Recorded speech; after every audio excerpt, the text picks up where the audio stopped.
سرکار نے فرمایا گرمی ہو یا سردی ہو اہتمام سے وضو کرنا۔ گرمی میں جولائی کے مہینے میں باہر 55 ڈگری ٹمپریچر، پانی کا ٹمپریچر بھی 55 ڈگری، وہاں پہ ہاتھ لگانا بڑا مشکل ہوتا ہے۔ سرکار فرماتے ہیں بندہ مومن ہو، بندہ مسلمان ہو، اور وہ گرمی سردی کو نہ دیکھے، میرے حکم کو دیکھے، سردی میں بھی اہتمام سے وضو کرے، گرمی میں بھی اہتمام سے وضو کرے۔ سرکار فرماتے ہیں وضو کرتا جائے گا گناہ جھڑتے جائیں گے۔ اللہ، وضو کرتا جائے گا گناہ جھڑتے جائیں گے۔ وضو نماز کا مقدمہ ہے، وضو نماز کا مقدمہ ہے۔ میں تجربے کی بات کر رہا ہوں، اگر بندہ اہتمام سے وضو کرتا ہے اسے نماز بھی اہتمام سے نصیب ہوتی ہے۔ مجھے کوئی ایسا بندہ نہیں ملا جس نے وضو جلدی میں کیا ہو اسے نماز بھی اہتمام سے نصیب ہو جائے۔ آپ کسی بندے کو مسجد میں خشوع خضوع کے ساتھ نماز پڑھتا اگر دیکھیں تو سمجھ لیں اس نے وضو بھی خشوع خضوع کے ساتھ کیا، اس نے وضو بھی اہتمام کے ساتھ کیا۔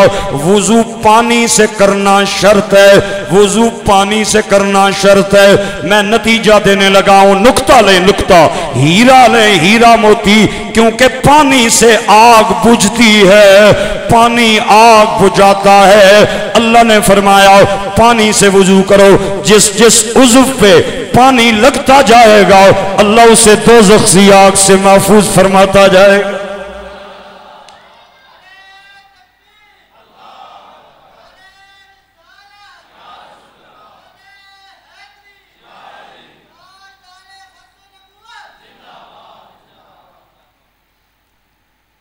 وضو میں پانی شرط ہے، اہتمام سے وضو کیا جائے۔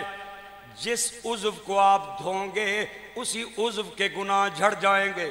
ہاتھ دھوئیں گے ہاتھ کے گناہ بہ جائیں گے، منہ دھوئیں گے منہ کے گناہ نکل جائیں گے، مسح کریں گے سر کے گناہ نکل جائیں گے، پاؤں دھوئیں گے پاؤں کے گناہ نکل جائیں گے۔ میرے بھائیو، سرکار کا ایک فرمان، حضور فرماتے ہیں من توضأ فقد احسن الوضو، جس نے وضو کیا اچھے سے وضو کیا، خرجت خطایا من جسدی، اس کے جسم کے گناہ نکل جائیں گے، حتی من تحت اظفارہ، ناخنوں کے نیچے جو گناہ ہیں اللہ وضو کی برکت سے انہیں بھی نکال دے گا۔ امام اعظم ابو حنیفہ رضی اللہ تعالیٰ عنہ نے ایک نوجوان کو وضو خانے پہ وضو کرتے دیکھا، اور جب وہ وضو کر رہا تھا اس کے وضو کے پانی میں امام صاحب نے ایک گناہ کے بہ جاتے ہوئے کو دیکھا، اور جب وضو کر کے فارغ ہوا نوجوان کو آپ نے بلایا، فرمایا بیٹا زنا نہ کیا کرو،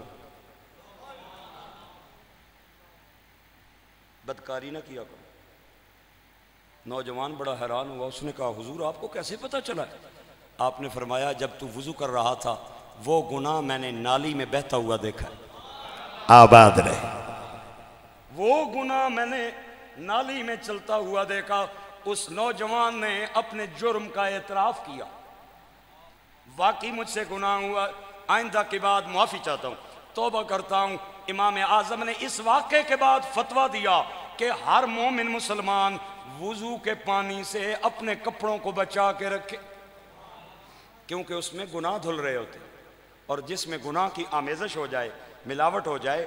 امام اعظم ابو حنیفہ نے وضو کا جو مستعمل پانی ہوتا ہے نا، وضو کا مستعمل پانی جو استعمال ہونے کے بعد گرتا ہے، امام اعظم نے اس کے مکروہ ہونے کا فتویٰ اسی لیے دیا کہ وہ مکروہ ہے کیونکہ اس میں گناہ دھل رہے ہیں۔ اللہ اکبر!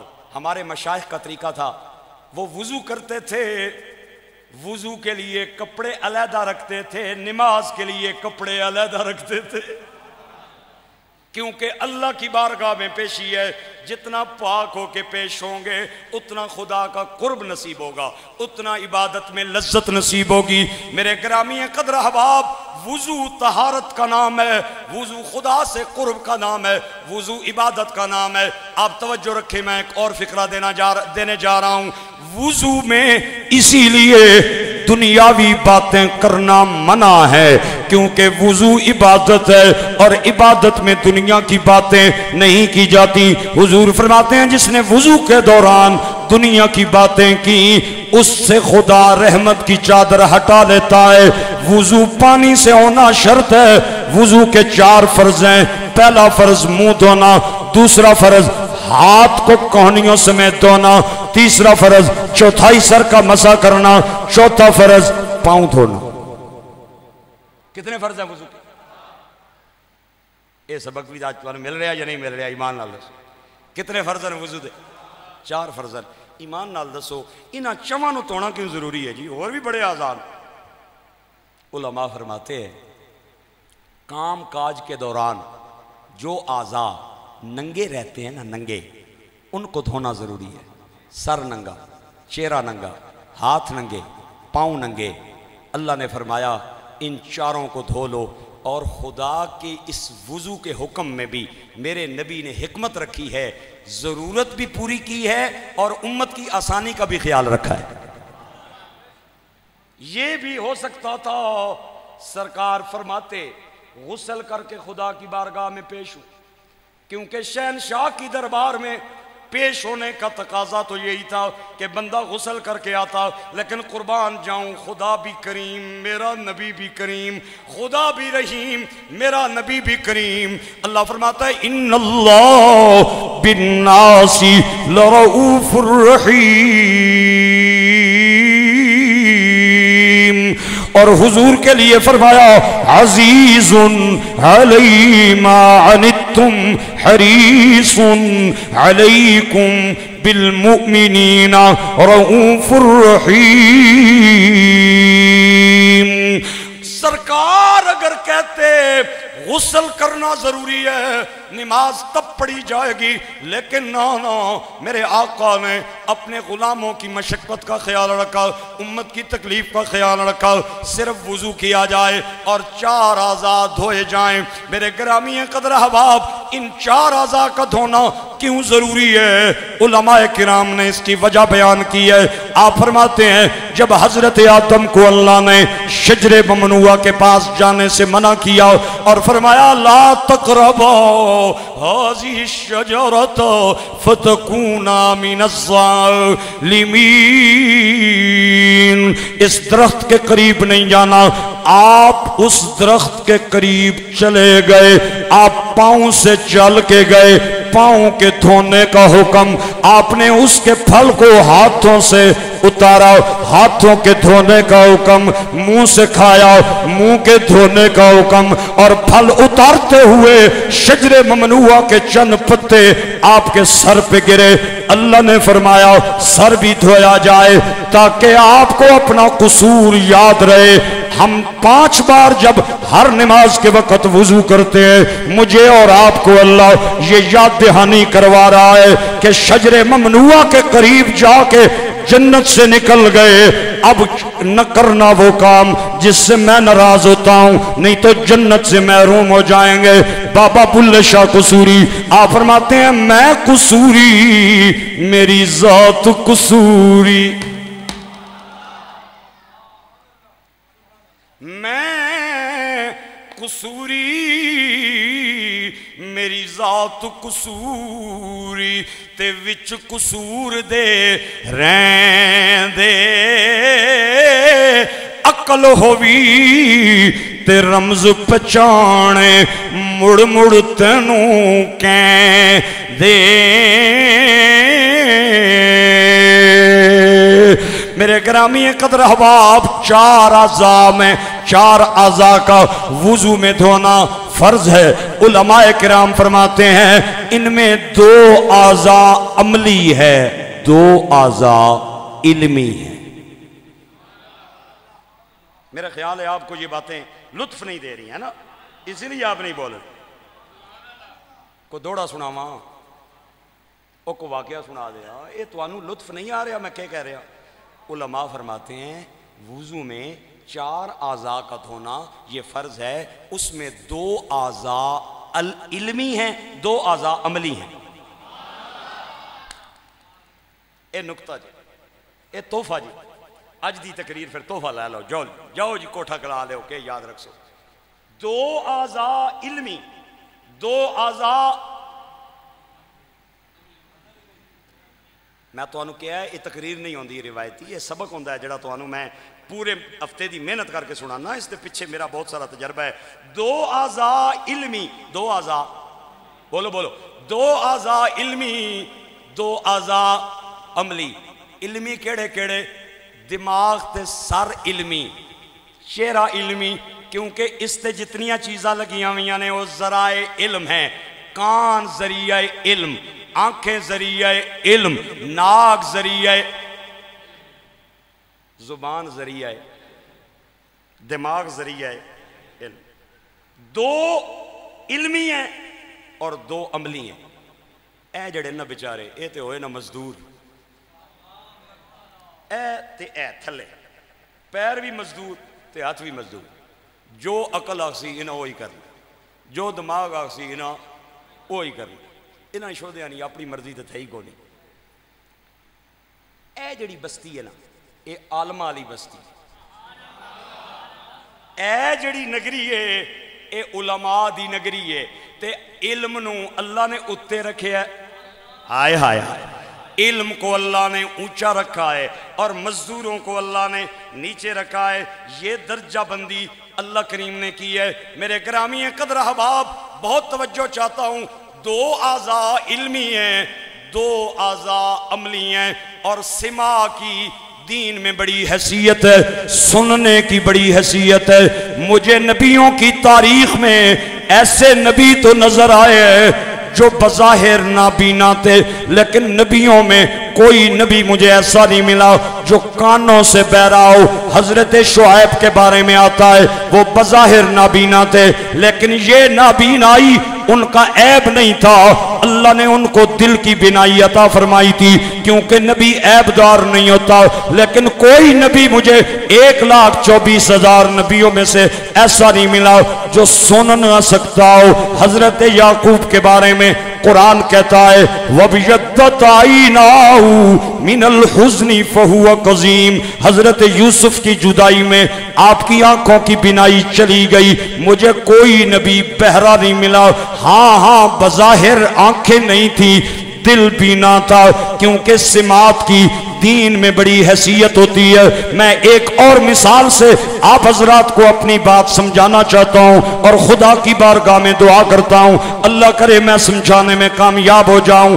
ایک آدمی جس نے بہت ساری حدیثیں سنی، حدیث پاک سنی، راوی ثقہ آدمی ہے، مستند آدمی ہے، اس نے اپنی تمام سنی ہوئی حدیثیں ایک کتاب میں درج کی. وہ کتاب بند کر کے اپنے بیٹے کو عطا کر دی اور بیٹے کو کہا یہ وہ میری حدیثیں ہیں جو میں نے بڑے بڑے لوگوں سے سماعت کی ہیں، حضور کے فرمان سنے ہیں. علماء فرماتے ہیں اگر بیٹا اس نے باپ سے سنا کچھ نہیں، صرف کتاب میں لیا ہے، اور اگر آگے روایت بیان کرے گا تو کتاب سے دیکھ کے کرے گا، اس کی روایت کو مقطوع قرار دیا جائے گا. اس کی روایت کی کوئی حیثیت نہیں، کیونکہ اس کا سماع اپنے باپ سے نہیں. باپ مستند تھا کیونکہ اس نے سنا تھا، بیٹا مستند نہیں ہے کیونکہ اس نے باپ سے سنا نہیں ہے، باپ کی لکھی ہوئی کتابیں پڑھ پڑھ کے سنا رہا ہے. اس سے یہ بات بھی ثابت ہو گئی سماعت کا ہونا علم کے لیے ضروری ہے، اور سماعت بغیر استاد کے نہیں آ سکتی. سماعت کے لیے استاد کا ہونا ضروری ہے. اس سے یہ بات بھی پتہ چل گئی انجینئر محمد علی مرزا جیسے گمراہ جو آج لائبریریوں میں بیٹھ کے کتابیں پڑھ پڑھ کے سنا رہے ہیں، کوئی استاد نہیں جس سے اس نے سنا ہو. ایسا بندہ انجینئر تو بن سکتا ہے، عالم دین نہیں بن سکتا. بات سمجھ آ رہی ہے؟ سماعت کا ہونا علم کے لیے یہ ضروری ہے، اور سماعت کے لیے استاد کا ہونا ضروری ہے. استاد ہوگا تو بندہ سنے گا نا بھائی جان، استاد نہیں ہوگا تو وہ کیسے سنے گا؟ اس لیے یہ بات بھی آپ ذہن میں رکھیں. دو اعضاء علمی ہیں، دو اعضاء عملی. اور جب تیمم کا حکم کیا تو تیمم میں یہ بھی ایک قانون ہے، شرائط کے بعد جب کسی چیز کو عذر کے بعد بدلا جاتا ہے تو اس کو آسان کر دیا جاتا ہے. ڈونلڈ ٹرمپ نے ٹیرف لگایا پوری ورلڈ میں، کسی پہ جناب 145، کسی پہ 250، کسی پہ جناب کتنا، چائنا پہ میں نے اتنا ٹیرف لگا دیا۔ لیکن پھر کیا ہوا؟ جب حالات خراب ہوئے تو پھر آہستہ آہستہ وہ پیچھے آنا شروع ہو گیا۔ یہ اصول ہے، یہ ورلڈ کا اصول ہے، شریعت کا بھی اصول ہے کہ جب عذر کی وجہ سے کسی چیز کو بدلا جاتا ہے تو اس میں آسانی کی جاتی ہے۔ وضو کس کے ساتھ کرنا ضروری ہے؟ پانی کے ساتھ۔ اگر پانی نہ ہو تو پھر اللہ کریم اگر ایسی چیز کا حکم دے دیتا جو پانی سے زیادہ مشکل سے ملتی تو پھر آسانی تو نہ تھی نا۔ اللہ نے فرمایا جہاں پانی نہ ہو وہاں مٹی پہ ہاتھ لگا لو، میں جانوں تمہاری پاکی جان، میں جانوں آپ کی پاکی جان۔ پھر مٹی کے ساتھ، ہاں، اور جب آپ نے تیمم کرنا ہے پھر 2 فرض ختم ہو گئے، 2 باقی رہ گئے، ایک علمی ایک عملی۔ پاؤں بھی نکل گئے، سر بھی نکل گیا، کیا رہ گیا؟ منہ رہ گیا اور ہاتھ رہ گیا۔ اچھا ایک بات مجھے بتائے، جب آپ وضو کرتے ہیں، بس آخری بات ہے، تقریر ختم ہو چکی ہے، جب آپ وضو کرتے ہیں یکدم پانی چہرے پہ پھینکتے ہیں یا پہلے ہاتھ دھوتے ہیں؟ پہلے چہرہ دھوتے ہیں یا منہ میں پانی ڈال کے کلی کرتے ہیں؟ ناک میں پانی ڈالتے ہیں؟ یہ بہت بڑا نقطہ، مجھے نہیں پتا کون سا میرا ایسا بھائی خوش نصیب جو میرے اس نقطے کو اپنے دل کی تختی پہ جگہ دے گا۔ سب سے پہلے چہرے پہ پانی نہیں بہاتے، پہلے ہاتھ دھوئے جاتے ہیں، پھر ناک دھویا جاتا ہے، ناک میں ڈالا جاتا ہے، پھر کلی کی جاتی ہے۔ اس کی وجہ یہ ہے کہ یہ ضروری نہیں ہے آپ جس نلکے سے پانی لے رہے ہیں، جس ٹوٹی سے پانی لے رہے ہیں، جس تالاب سے پانی لے رہے ہیں، اس کا پانی صاف ہو، پاک ہو۔ اللہ نے فرض کو بعد میں رکھا، حالانکہ فرض کا رتبہ پہلے ہے، سنت کا رتبہ بعد میں ہے۔ سنتیں پہلے آ گئیں، ہاتھ دھونا سنت، کلی کرنا سنت، ناک میں پانی ڈالنا سنت، چہرے پہ پانی بہانا فرض، فرض بعد میں، سنتیں پہلے۔ اس کی وجہ علماء کرام نے لکھی ہے، علماء کہتے ہیں یہ ضروری نہیں، آپ جہاں سے پانی لے رہے ہیں پانی پاک ہے، سب سے پہلے ہاتھ دھونے کا حکم۔ جب ہاتھ پہ پانی لے گا تو اس کی رنگت کا پتہ چل جائے گا، جب منہ میں پانی ڈالیں گا اس کے ذائقے کا پتہ چل جائے گا، جب ناک میں پانی ڈالیں گا اس کی بو کا پتہ چل جائے گا۔ پانی کے پاک ہونے کے لیے 3 چیزیں ہونا ضروری ہیں، رنگ ٹھیک ہو، بو ٹھیک ہو، ذائقہ ٹھیک ہو۔ جب تینوں چیزیں ٹھیک ہیں اللہ فرماتا ہے اب آ اور اپنا چہرہ صاف کر اور نماز کے لیے آ جا۔